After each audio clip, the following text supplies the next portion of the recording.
అణువ్యూహం అమెరికాకు సంబంధించి బెడిసి కొడుతున్నట్టుగా కనిపిస్తోంది. పశ్చిమాసియాలో ఉద్రిక్తతలు ఏమాత్రం తగ్గడం లేదు. ఇరాన్, ఇజ్రాయెల్, అమెరికా మధ్య నెల రోజులకు పైగా యుద్ధం కొనసాగుతూనే ఉంది.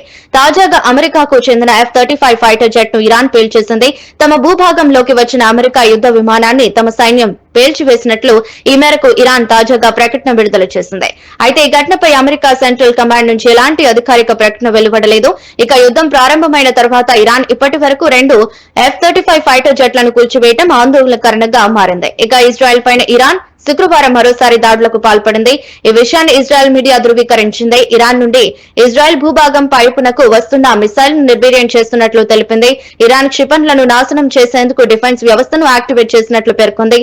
అలాగే ఇరాన్ రెవల్యూషనరీ గార్డ్స్ ఓ ప్రకటనలో మాట్లాడుతూ ఇజ్రాయెల్ రాజధాని టెల్ అవీవ్ లక్ష్యంగా దాడులు చేసినట్లు స్పష్టం చేసింది. హర్ముజ్ జలసంధిని తెలవారని సంధి చర్చలకు సహకరించాలని అమెరికా అధ్యక్షుడు డొనాల్డ్ ట్రంప్ ఇప్పటికే ఇరాన్ కు అనేక సార్లు వార్నింగ్ ఇచ్చారు. ట్రంప్ మాటలను ఇరాన్ లెక్క చేయడం లేదు. అమెరికాలో తాజాగా ఆర్మీ చీఫ్ జనరల్ ను పదవి నుంచి తొలగించారు. దీంతో అగ్రరాజ్యంలో పరిస్థితి ఆందోళనకరంగా మారింది. ఇజ్రాయెల్, ఇరాన్, అమెరికాల మధ్య యుద్ధం ప్రారంభమై ఇప్పటికీ 2వ నెలలో ప్రవేశించడం జరిగింది. మరింతగా ఈ యుద్ధం తీవ్రమయ్యే అవకాశాలు కూడా స్పష్టంగా కనిపిస్తున్నాయి. మధ్యవర్తిత్వ దేశాలు కూడా ప్రయత్నాలు చేస్తున్నప్పటికీ దీనికి సంబంధించిన చర్చలు మాత్రం ఒక కొలిక్కి వచ్చే అవకాశాలు అయితే కనిపించడం లేదు. ముఖ్యంగా ఇజ్రాయెల్, ఇరాన్ మధ్య వైరం ఉన్నప్పటికీ అసలు ఈ యుద్ధం ఎందుకు స్టార్ట్ చేశారు అనే విషయంలో కూడా అమెరికాపై అనేక అపోహలు ఉన్నప్పటికీ అమెరికా లక్ష్యం వేరు. ప్రపంచంలోని అగ్రరాజ్యమైన అమెరికా ఇరాన్పై టార్గెట్ చేయడం వెనుక అణు సామర్థ్యాన్ని తగ్గించుకోవడం అనే ఒక ప్రబలమైన కారణం ఉందని కూడా చెప్పవచ్చు. ముఖ్యంగా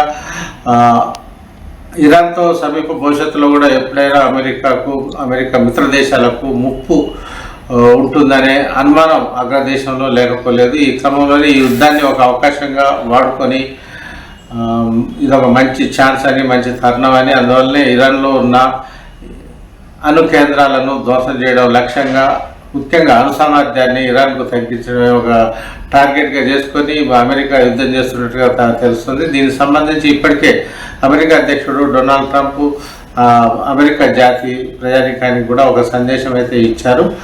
వ్యూహాత్మకంగా యుద్ధం జరుగుతుందని, దీన్ని దేశ ప్రజలు అర్థం చేసుకోవాలని, ఈ విషయంలో నెగిటివ్ ప్రచారాలని చేయవద్దని, సైన్యం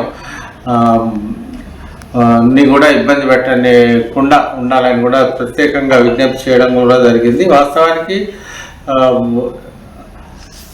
ఇరాన్ తొలుత యుద్ధం ప్రారంభమైనప్పుడు పెద్దగా సీరియస్గా తీసుకొని అమెరికా మాత్రం ఈ 2 దేశాలకు కూడా ముఖ్యంగా నెతన్యాహు ఇజ్రాయెల్ అధ్యక్షుడు, డొనాల్డ్ ట్రంప్ అమెరికా అధ్యక్షుడు మాత్రం ఇరాన్ దేశం తమ దేశ అధినేత ఆయతుల్లా ఖొమైనీ కోల్పోయినప్పటికీ కూడా కొరకరైపోయేగా మారింది. ప్రతిదాడులను ముమ్మరం చేసింది.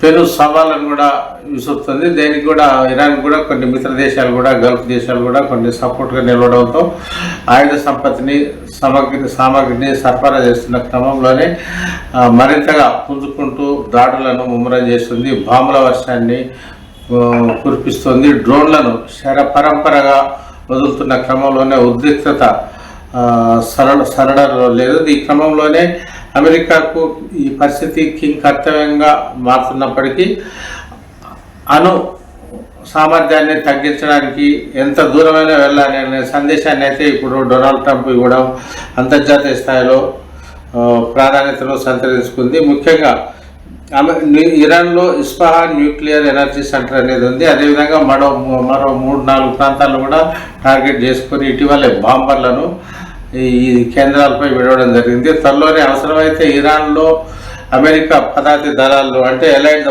ఎలైడ్ దళాలు అంటాము, పలు దళాలను కూడా రంగంలోకి దించే పరిస్థితి ఉంది.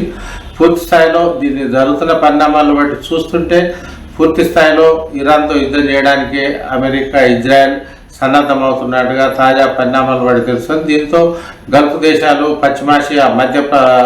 పశ్చిమాసియా ప్రాంతాలు మాత్రం గదగద ఉడుతున్నాయి. సామాన్యులు కూడా అది బయట తిరగలేని పరిస్థితి ఉంది. ఇప్పటికే వేలాది మంది మృత్యువాత పడ్డారు. ఈ పరిణామాలు రోజు రోజుకు తీవ్రమవుతున్న క్రమంలోనే అమెరికా దాడులను ముమ్మరం చేస్తున్న క్రమంలోనే మరోవైపు మధ్యవర్తిత దేశాలు ఈ యుద్ధాన్ని నివారించేందుకు చేస్తున్న ప్రయత్నాలు మాత్రం ఇంకా ఒక కొలిక్కైతే రావడం లేదు. ఈ విషయంలో ఇరాన్ కూడా ముఖ్యంగా విదేశాంగ ప్రతినిధి ఇస్మాయిల్ బకాయ్ ఒక ప్రకటన చేయడం కూడా జరిగింది.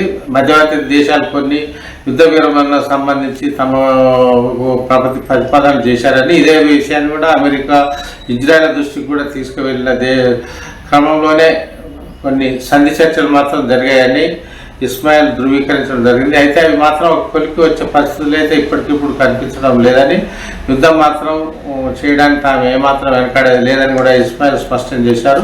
మరోవైపు డొనాల్డ్ ట్రంప్పై ముఖ్యంగా స్వదేశంలో అమెరికాలో పెద్ద ఎత్తున నిరసన ప్రదర్శనలు, అంటే పరిపాలన విధానాల వ్యతిరేకంగా కావచ్చు, ఇరాన్పై యుద్ధం వంటి చర్యల వల్ల అమెరికాలోని 58 రాష్ట్రాల్లో ప్రజలు వ్యతిరేకంగా ఉన్నట్టు తెలుస్తుంది. దీంతో ఫలితంగానే దేశభక్తి కలిగిన వారికి ఊతంగా సపోర్టుగా దేశ ప్రజలు నిలవాలని కూడా ఈ సందర్భంగా డొనాల్డ్ ట్రంప్ బహిరంగంగా విజ్ఞప్తి చేయడం ప్రాధాన్యతను సంతరించుకుంది.